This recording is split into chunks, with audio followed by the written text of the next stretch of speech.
Today, and we're in for another episode of how to make a green copper torch. How do we do that, guys?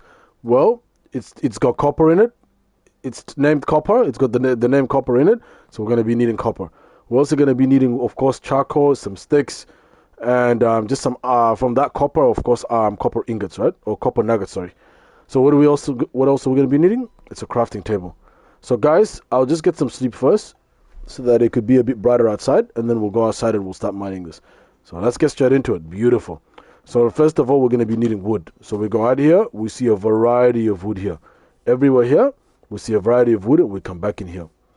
Once we come in here with what we have, we're going to be using the wood that we've acquired.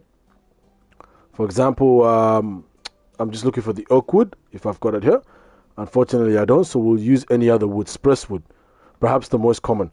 So we get spruce planks. I've got spruce planks right here, which is right there. You're going to go 1, 2, 3, 4. You've got your crafting table over there. Now we're going to access it here.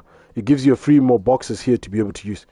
Now what you're going to be doing is you're going to get those planks, and you go 1, 2, and you're going to be needing sticks, of course. And now what else are we going to be needing? Is, of course, where is it? Coal. So there are two ways you can get a sort of coal, right?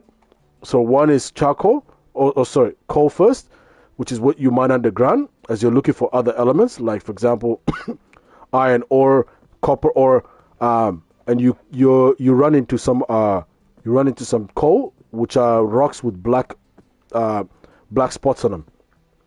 Now what you're then going to do is when you break through those with a pickaxe, you're then going to acquire the coal in them, which looks like this. Another way is charcoal that looks like this, which is basically what you do is you grab cobblestone, which is as you're mining for elements underground, you come across what's called cobblestone, and it's probably the most common form of rock you're going to get. You break stones and you get them, and then you get a furnace.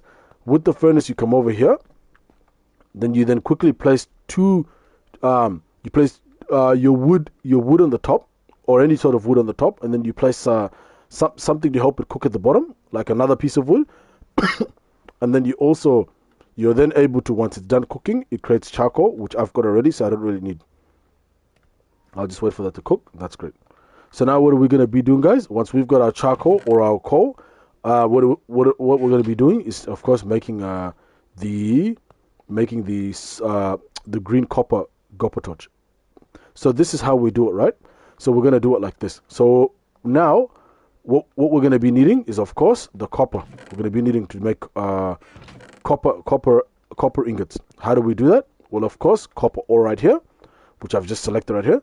What you do is you put it on the furnace, similar to what we did here, but the coal, this time, the coal or the charcoal goes at the bottom. So it can be either coal or charcoal, like so. And then on the very top, you've then got whatever it is that you actually need that you're trying to melt out. So that's the charcoal. Sorry, not the charcoal, the copper ingots, the copper, I'm getting confused now, the copper ore. And it will melt it into this copper ingots. Oh. So now once you've done that, guys, you come back here and you get your copper ingots here. You place one down, you get copper nuggets, which I've got down here, like so. You're then going to grab your coal. Oh, all right, and then you're going to grab your nuggets, and then you're going to grab your sticks, right? Okay. Oh. There you go. And once we do that, guys, ladies and gentlemen, we have ourselves a copper torch. Thank you so much for joining me in this episode of how to make a copper torch or a green copper torch. Hopefully you like it, and if you do, please like, comment, and most important, subscribe to first get notified of more topics and contents that I make like this, and second, to also keep me motivated, to give me the strength that I received from the fans in making more contents like this. Have a nice one, everybody. Ciao.